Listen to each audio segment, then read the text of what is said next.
एक बार की बात है, एक बहुत बड़ा नेता एक साधु के छोटे से आश्रम में गया, क्योंकि उसने बहुत सुना था उस साधु के बारे में और उसके मन में आया कि मैं एक बार जाकर के देखता हूं कि लोग इतनी तारीफ क्यों करते हैं उसकी। तो जब वो उस आश्रम में गया तो वहां पर एक छोटा सा कमरा था जहां पर एक कालीन बिछा हुआ था। वहां पर कुछ लोग बैठे हुए थे नीचे और साधु जी सामने बैठे हुए थे। कुछ सवाल जवाब चल रहा था। तो जैसे ही वो अंदर गया, वो अकेला नहीं था, उसके साथ में 4 बॉडीगार्ड्स भी थे और उसको ये आदत थी कि जहां पर भी वो जाता था लोग अपनी जगह से खड़े हो जाते थे, उसकी तरफ देखते थे, हाथ जोड़ते थे, अपना सर झुकाते थे।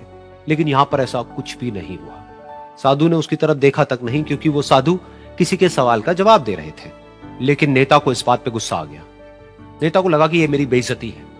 तो उस नेता ने साधु की बात को बीच में ही काटते हुए थोड़ा गुस्से से कहा, मैं आपसे कुछ कहना चाहता हूं। साधु ने उसकी तरफ देखा और बोले, आप थोड़ी देर रुकिए, पहले मैं इनके सवाल का जवाब दे लूं, उसके बाद में मैं आपसे बात करूंगा। तब तक अगर आप चाहें तो आप बैठ सकते हैं। बस साधु का इतना कहने की देर थी। नेता का चेहरा गुस्से से लाल हो गया और फिर उसने अपना सारा गुस्सा उस साधु के ऊपर निकाल दिया। अभी तक वो नेता बहुत ही तमीज से बात कर रहा था, यानी कि आप कह करके बात कर रहा था। अब वो तू तड़ाक पे उतर आया। नेता ने उस साधु को कहा, तुझे पता भी है मैं कौन हूं और तू किससे बात कर रहा है? साधु ने उसकी तरफ देखा और कहा, मुझे इससे कोई फर्क नहीं पड़ता कि आप कौन हैं, लेकिन आप जो कोई भी है, अगर आप चाहते हैं कि मैं आपके सवाल का जवाब दूं या आपसे बात करूं तो आपको कुछ देर रुकना होगा। और साधु के ये कहते ही नेता गुस्से से पागल हो गया और वहीं सबके सामने चीखने चिल्लाने लग गया, अब मैं तुझे तेरी असली औकात दिखाऊंगा। तूने मुझसे पंगा लेकर के ठीक नहीं किया है। तुझे पता भी है मैं तेरे बारे में क्या सोचता हूं। साधु ने फिर से उसकी तरफ देखा और बड़े ही प्रेम से कहा कि मुझे इससे कोई फर्क नहीं पड़ता है कि आप मेरे बारे में क्या सोचते हैं। आप जो चाहे वो मेरे बारे में सोच सकते हैं।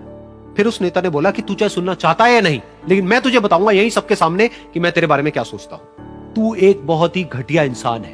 तू कोई साधु नहीं है, तू एक ढोंगी है, पाखंडी है और यहां पर जितने भी लोग बैठे हैं उन सबको बेवकूफ बना रहा है। तेरा बस एक ही मकसद है कि इन लोगों की जेब में जितना भी पैसा है वो सब तेरे पास में आ जाए। तू अपने फायदे के लिए इन लोगों का इस्तेमाल कर रहा है और अब मैं तुझे नहीं छोड़ने वाला। तेरा पर्दाफाश करके रहूंगा पूरी दुनिया के सामने। लेकिन उसके इतना बोलने के बाद भी उस साधु के चेहरे पर हल्की सी मुस्कान बनी ही रही। ये देखकर वो और तिल मिला गया और उसने कहा, अब बहुत हुआ, अब मैं यहां 1 मिनट भी नहीं रुकने वाला। लेकिन अभी भी तेरे पास में मौका है। अगर मुझसे माफी मांगनी है या मुझसे कुछ कहना है तो कह सकता है। इतना सब होने के बाद भी साधु बिल्कुल शांत था और उनके चेहरे पर एक मुस्कान थी। उन्होंने अपनी आंखें बंद कर ली। फिर साधु ने अपनी आंखें खोली, हाथ जोड़े और कहा कि मुझे आपसे कोई गिला शिकवा नहीं है। मेरे मन में आपके लिए कोई भी गलत ख्याल नहीं है। जो भी आपने मेरे बारे में कहा वो आपकी अपनी सोच थी। तो मुझे आप में कोई भी बुराई नजर नहीं आती है। मुझे आप एक बहुत ही भले इंसान लगते हैं। और साधु के इतना कहते ही नेताजी का दिमाग 7वें आसमान पर पहुंच गया। उनके चेहरे पर एक अजीब सी खुशी थी, क्योंकि उस साधु ने वो ही कहा जो बाकी सब लोग उस नेता को कहते हैं। और वो खुशी खुशी उस आश्रम से अपने घर की तरफ चला गया और जा करके अपने पिताजी के साथ में बैठ गया। उसके पिताजी की आंखें बंद थी और वो ध्यान में थे। पूरी जिंदगी उन्होंने सिर्फ लोगों की सेवा करी और बदले में कुछ भी एक्सपेक्ट नहीं किया। तो थोड़ी देर बाद जब उन्होंने अपनी आंखें खोली और देखा अपने बेटे को अपने साथ बैठे हुए, तो उनके बेटे के चेहरे पर आज एक अजीब सी खुशी थी जो आज से पहले उन्होंने कभी नहीं देखी थी। फिर उसने एक एक करके सब कुछ बताया कि आज क्या हुआ, किस तरह से वो आश्रम गया, वहां पर क्या हुआ, उसने क्या कहा, उन्होंने क्या कहा। तो जब इसके पिताजी ने पूरी बात सुनी तो थोड़ा सा मुस्कुराए और अपने बेटे को देख करके बोले कि उन्होंने तुम्हारी तारीफ नहीं करी है, क्योंकि उन्होंने वो नहीं कहा कि जो तुम हो, उन्होंने वो कहा कि जो वो खुद है। और तुमने जो भी कुछ उनको कहा वो नहीं कहा कि जो वो है, बल्कि तुमने वो कहा जो तुम खुद हो। यही बात वेदों में भी कही गई है, यथा दृष्टि तथा सृष्टि।